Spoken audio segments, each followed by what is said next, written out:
विद्यार्थियों सुप्रभात। बेटे आज हम 9th क्लास में कविता नंबर 2 जिसका नाम है वाक उसको आज स्टार्ट करेंगे।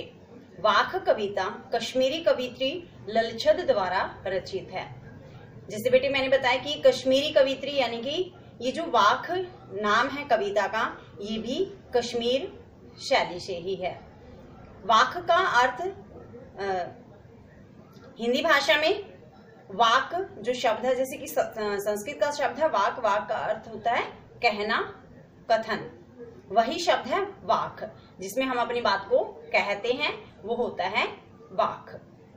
तो कश्मीरी जो कवित्री है जिनका नाम है ललछद, इन्होंने वाक कविता में हमें बताया है कि मनुष्य की जो सांसें होती हैं वो कच्ची रस्सी के समान होती है, कच्चे धागे से बनी रस्सी के समान होती है जो कभी भी टूट सकती है। तो हमारी सांसें भी कच्चे धागे से बनी रस्सी के समान है जो कभी भी टूट सकती है, और उसी कच्चे धागे से बनी हुई रस्सी से हम जीवन रूपी नौका को आगे बढ़ा रहे हैं। तो जिसको हम मजबूत रस्सी समझते हैं, हम समझते हैं कि हम काफी सालों तक जीवित रहेंगे, तो वह कच्चे धागे से बनी रस्सी कभी भी टूट सकती है। तो कवित्री ने हमें बताया है कि हमें क्या करना चाहिए कि जो भगवान शिव है यानी कि जो कवित्री है ना ललछद जी, वो भगवान शिव में विश्वास करती थी। उनका मानना था कि हमें भी भगवान शिव को मानना चाहिए और मानना चाहिए कि इस संसार का निर्माण उस भगवान शिव ने ही किया है। वह इस संसार के कण कण में बसा हुआ है। कवित्री कहती है कि जिस तरह से कुंभकार मिट्टी से बर्तन बनाता है और फिर उनको आग में तपाता है, आग में पका लेता है, अगर उस कच्ची मिट्टी से बने हुए बर्तन को बिना पकाए अगर हम उसमें पानी डाल देते हैं तो उसमें क्या होता है, वो पानी धीरे धीरे नीचे रिसता चला जाता है और अंततः जो कच्ची मिट्टी का जो बर्तन होता है वो टूट जाता है। वैसे ही हमारा जीवन है कि हमारा जीवन भी उस कच्चे बर्तन से टपकने वाले पानी के समान होता है जो अंततः खत्म हो जाता है। तो टपकता हुआ पानी प्रतीक है बेटे सांसों का, और जो कच्चा बर्तन है कि जो सकोरा एग्जाम्पल लिया है कवित्री ने वो है प्रतीक हमारे जीवन का, जिससे कि हमारा जो जीवन है वो कभी भी नष्ट हो सकता है। तो हमें सच्चे मन से भगवान शिव की पूजा प्रार्थना करनी चाहिए, ऐसा कवित्री का कथन था। तो बेटे स्टार्ट करते हैं नेक्स्ट कविता जिसका नाम है वाक। तो बेटे आज हम स्टार्ट करेंगे नेक्स्ट पोएम जिसका नाम है वाक। वाक का अर्थ क्या होता है? देखो बेटे वाक जो शब्द है वह वाक से बना है। वाक का अर्थ क्या है? वाक्य। हम कह सकते हैं कथन, कहना, वो क्या होता है बेटे? वाक। यानी कि 4 पंक्तियों में होता है जो वाक है, और ये कश्मीरी शैली में है बेटे। कश्मीर में हम जिसे वाक कहते हैं ना, वाक्य कहते हैं, कथन कहते हैं, तो कश्मीर में ये वाक कहलाता है। तो वाक क्या होता है? कहना। देखिए पोएम को, रस्सी कच्चे धागे की खींच रही मैं नाव। तो इसकी कवित्री है जो ललछद जी, वो क्या कहते हैं कि रस्सी कच्चे धागे की एक रस्सी है जो किससे बनी है? कच्चे धागे से। ठीक है, इसका मतलब रस्सी कैसी है? कमजोर है। खींच रही मैं नाव, और उस कच्चे धागे से बनी हुई जो रस्सी है उससे मैं क्या खींच रही हूँ? नाव को, यानी कि नौका को। ध्यान से समझिए, रस्सी कच्चे धागे से बनी हुई है और कवित्री वह क्या कहती है कि मैं उससे नौका को खींच रही हूँ। जाने कब सुन मेरी पुकार की, पता नहीं परमात्मा मेरी पुकार को कब सुनेंगे, और कभी करे देव भव सागर पार। और इस भव सागर होता है संसार रूपी सागर। भव का अर्थ क्या है?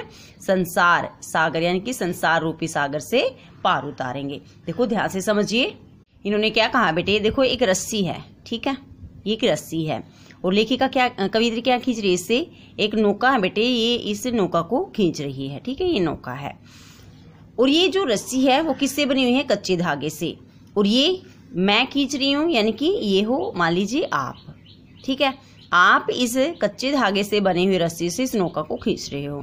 देखो नौका भारी होती है ना, हैवी होती है, तो ये रस्सी कैसी है? कच्चे धागे से बनी हुई। तो क्या बेटे आप इस कच्चे धागे से बनी हुई रस्सी से इस नौका को खींच लोगे? नहीं खींच सकते। अब देखिए इसका अर्थ क्या है। ये जो कच्चे धागे से बनी हुई रस्सी है, ये है बेटे हमारी सांसें। याद रखना है, ये क्या है, हमारी सांसें। और ये जो नौका है जिसे खींचा जा रहा है, जिसको खींचा जा रहा है, वो क्या है हमारा, वो है बेटे हमारा जीवन। अर्थात क्या कहती है कवित्री, कवित्री ये कहती है बेटे कि जो हमारी सांसें है ना, वो कच्चे धागे से बनी हुई है। सबको पता है, पता नहीं कब ये कच्चे धागे रूपी जो सांसें वो कब टूट जाए। ठीक है, तो सांसों से किसको चलाते हैं हम, जीवन को ही तो चलाते हैं। जब हमारी सांसें रुक जाती है, इट मीन्स हमारा जीवन भी खत्म हो जाता है। तो बेटे ध्यान से समझिए, तात्पर्य अर्थ है इसमें कि कवित्री कहती है कि मैं कच्चे धागे रूपी सांसों से अपने जीवन रूपी नौका को खींच रही हूं। क्या कहते कवित्री कि मैं कच्चे धागे रूपी सांसों से, यानी कच्चे धागे से बनी हुई रस्सी रूपी सांसों से मैं अपने जीवन रूपी नौका को खींच रही हूँ। और पता नहीं बेटे ये कच्चे धागे से बनी हुई रस्सी कब टूट जाए और कब हमारा जीवन खत्म हो जाए। इसलिए कवित्री कहती हैं कि जाने कब सुन मेरी पुकार की, पता नहीं भगवान कब मेरी पुकार सुनेंगे और करे भव सागर पार। और ये जो देव है, देव का अर्थ बेटे यहाँ शिव, यानी जो कवित्री है ललचत जी, वो भगवान शिव में विश्वास करती थी।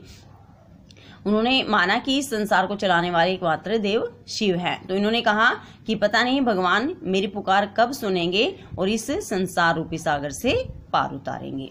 बेबी बेटे आपको ये फर्स्ट वाला पार्ट, ये फर्स्ट 2 लाइनें समझ आ गई होंगी। नेक्स्ट देखिए, इसमें भी थोड़ा ऐसा ही तात्पर्य अर्थ है, ध्यान से समझना। पानी टपके कच्चे सकोरे, व्यर्थ प्रयास हो रहे मेरे।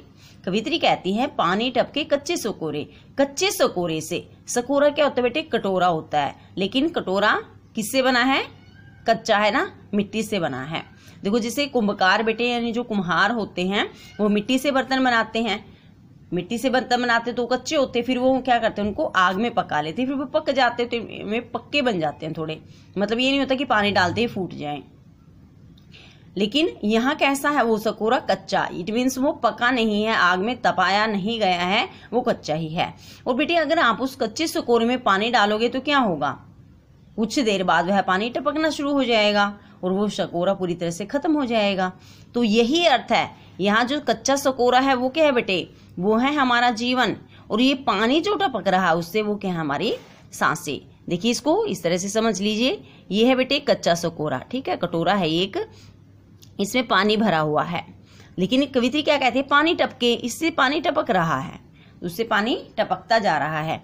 ये जो पानी है जो टपक रहा है वो है हमारी सांसें, टपकती रहती है ना, इट मीन्स हम सांस ले रहे तो अपनी सांसों को कम कर रहे हैं। और ये जो सकोरा है वो क्या है, हमारा जीवन। तो कवित्री क्या कहती है बेटे कि कच्चे सकोरे रूपी जीवन से निरंतर सांस रूपी जो पानी है वो टपकता रहता है, अर्थात मनुष्य की सांसें निरंतर कम होती जा रही है। सेम है, यहाँ भी वही अर्थ है, इस पंक्ति में भी और यहाँ भी वही अर्थ है। एग्जाम्पल अलग ले रखे हैं बस। यहाँ कच्चे धागे रूपी सांस, जो सांसें हैं उनसे, और लेखिका नौका रूपी जीवन को खींच रही हैं। और यहाँ क्या कहती कवित्री, यहाँ कहती है कि मैं कच्चे सकोरे रूपी जो सांसें हैं उसमें, कच्चे सकोरे रूपी जो जीवन है उससे पानी रूपी सांसें हमारी निरंतर कम होती जा रही हैं, व्यर्थ प्रयास हो रहे मेरे। और कवित्री कहती है कि मैं परमात्मा को प्राप्त करने का जितना भी प्रयास करती हूँ, मेरा सारा प्रयास व्यर्थ हो जाता है, मैं परमात्मा को प्राप्त नहीं कर पा रही हूँ। जी में उठती रह हुक, जी में यानी कि मेरे मन में उठती उठ रही है, रह यानी रुक रुक कर, हुक एक आवाज, हुक का अर्थ होता है ऊंची आवाज बेटे। तो कवित्री कहती हैं कि मेरे मन में रुक रुक कर एक ऊंची आवाज उठ रही है या आ रही है, घर जाने की चाह घेरे, घर जाने की, और मैं घर जाना चाहती हूँ, घर जाने की इच्छा मुझे घेर रही है। घर जाने की इच्छा करती है नहीं बेटे कि कवित्री कहीं बाहर थी, वो अपने घर जाना चाहती थी। कहने का तात्पर्य है कि कवित्री परमात्मा के घर जाना चाहती थी, कवित्री परमात्मा से मिलना चाहती थी। इकट्ठा देखिए अब इसको। कवित्री कहती है रस्सी कच्चे धागे की, मैं कच्चे धागे से बनी हुई रस्सी रूपी सांसों से खींच रही मैं नाव, मैं जीवन रूपी नौका को खींच रही हूँ। जाने कब सुन मेरी पुकार की, परमात्मा कब मेरी पुकार सुनेंगे और इसी संसार रूपी सागर से पार उतारेंगे। पानी टपके कच्चे सकोरे, कवित्री कहते हैं कि कच्चे सकोरे रूपी जीवन से पानी रूपी सांसें निरंतर टपकती जा रही हैं, निरंतर कम होती जा रही हैं, व्यर्थ प्रयास हो रहे हैं मेरे, और मैं परमात्मा को प्राप्त करने का जितना भी प्रयास करती हूँ सारा बेकार हो जाता है, व्यर्थ हो जाता है। जी में उठती रह रह हुक, मेरे मन में रुक रुक कर एक आवाज उठ रही है, घर जाने की चाह है घेरे, और मैं परमात्मा के घर जाना चाहती हूँ, परमात्मा से मिलना चाहती हूँ। मेरे बेटे आपको ये समझ आ गया होगा। अब देखते हैं सेकंड। बहुत इजी है सेकंड, छोटा सा भी है क्योंकि इसमें दो दो लाइनों में 4 पंक्तियां बना रखी थी, यहाँ एक ही लाइन में है। खा खा कर कुछ पाएगा नहीं, न खाकर बनेगा अहंकारी। तो कवित्री क्या कहती है, खा खा कर कुछ पाएगा नहीं, कि अगर तू खाता ही रहा तो तू कुछ भी प्राप्त नहीं कर पाएगा। खा खा कर कुछ पाएगा नहीं यानी कि अगर तेरा ध्यान सिर्फ खाने में ही रहा तो तू कुछ भी नहीं कर पाएगा। न खाकर बनेगा अहंकारी, और यदि तूने नहीं खाया तो तू अहंकारी बन जाएगा। इसका अर्थ क्या है, अगर बेटे हमारा ध्यान सिर्फ खाने में ही रहा, खा खा कर अगर हमारा ध्यान सिर्फ खाने में ही रहा और हमने अगर सच्चे मन से भगवान की भक्ति नहीं की तो कवित्री कहती है कुछ पाएगा नहीं, तो मनुष्य कुछ भी प्राप्त नहीं कर पाएगा। क्यों? क्योंकि उसका ध्यान तो सिर्फ किस में रहा, खाने में ही रहा। अब सेकंड लाइन समझिए, न खाकर बनेगा अहंकारी, और यदि मनुष्य ने कुछ खाया ही नहीं यानी कि सिर्फ व्रत उपवास ही किया तो मनुष्य क्या बन जाएगा, अहंकारी बन जाएगा, घमंडी बन जाएगा। क्यों बन जाएगा? क्योंकि बेटे अगर मनुष्य खाएगा नहीं, सिर्फ व्रत उपवास ही रखेगा तो मनुष्य के मन में अहंकार आ जाएगा कि मैंने तो व्रत उपवास किए हैं और मैं तो भगवान को प्राप्त कर सकता हूँ या कर सकती हूँ। तो न खाकर बनेगा अहंकारी, तो अगर मनुष्य ने कुछ खाया ही नहीं तो वह अहंकारी बन जाएगा। सम खा तभी होगा समभावी। सम का अर्थ क्या होता है, समान, संस्कृत का शब्द है ना, सम का अर्थ होता है, वैसे यहाँ अर्थ है बेटे इसका समान। तो कवित्री क्या कहती है, सम खा, कि तू समान रूपी जो भावना है तेरे मन में उसको समझ, तभी होगा समभावी, तभी तू सबको समान समझने वाला बन जाएगा। अर्थ क्या है इसका, देखो अगर हम सबको ये समझेंगे ना कि सभी एक समान है, एक ही परमात्मा के बनाए हुए हैं, एक ही जगह जाना है, सबको मिट्टी में मिल जाना है, तो हम क्या बन जाएंगे बेटे, समभावी, सबको समान समझने वाले बन जाएंगे। इसका अर्थ ये भावना हमारे मन में आनी पहले ज्यादा जरूरी है। अगर हम समझेंगे कि सब समान है तो हम सबके साथ एक समान व्यवहार करना शुरू कर देंगे। खुलेगी सांकल बंद द्वार की, जैसे बंद दरवाजे पर क्या लगा देते हैं हम, कुंडी लगा देते हैं ना बेटे, सांकल यानी कि कुंडी, बंद कर देते हैं उसको, तो क्या हो जाएगी, वो खुल जाएगी। बंद द्वार क्या है, बंद द्वार है हमारा मन, और सांकल यानी जो कुंडी लगी है वो क्या है बेटे, वो है अज्ञान, यानी हमारे मन पर जो अज्ञानता रूपी कुंडी लगी हुई है वह खुल जाएगी और हमें ज्ञान प्राप्त हो जाएगा कि वास्तविकता में परमात्मा क्या है। एक बार देखिए इसको दोबारा, कवित्री कहती है कि अगर तेरा ध्यान सिर्फ खाने में ही रहा तो तू कुछ भी प्राप्त नहीं कर पाएगा। और तेरा अर्थ क्या है बेटे, मनुष्य को, हम सबको कह रही है कवित्री कि अगर मनुष्य का ध्यान सिर्फ खाने में ही रहा तो वह कुछ भी प्राप्त नहीं कर पाएगा। न खाकर बनेगा अहंकारी, और यदि मनुष्य ने कुछ खाया ही नहीं तो वह अहंकारी बन जाएगा। सम खा तभी होगा समभावी, सम खा अर्थात तुम अपने मन में समान समझने की भावना को ला, तब तू सबको समान समझने वाला बन जाएगा। खुलेगी सांकल बंद द्वार की, और तेरे मन पर जो अज्ञानता रूपी कुंडी लगी हुई है वह खुल जाएगी और तू परमात्मा को आसानी से प्राप्त कर पाएगा। तो बेटे आज हमने फर्स्ट और सेकंड ये 2 वाक पढ़े हैं, कवित्री द्वारा रचित हैं। ये कश्मीर भाषा में है, कश्मीरी भाषा में है ये, और ये कश्मीरी में क्यों है, क्योंकि इसमें ना ये 4 पद होते हैं बेटे, इसलिए इनको कहा गया कि ये कश्मीरी शैली में है, क्योंकि लेखिका कहाँ से थी, कश्मीर से, इसलिए उन्होंने कश्मीरी शैली को यहाँ उद्धृत किया है।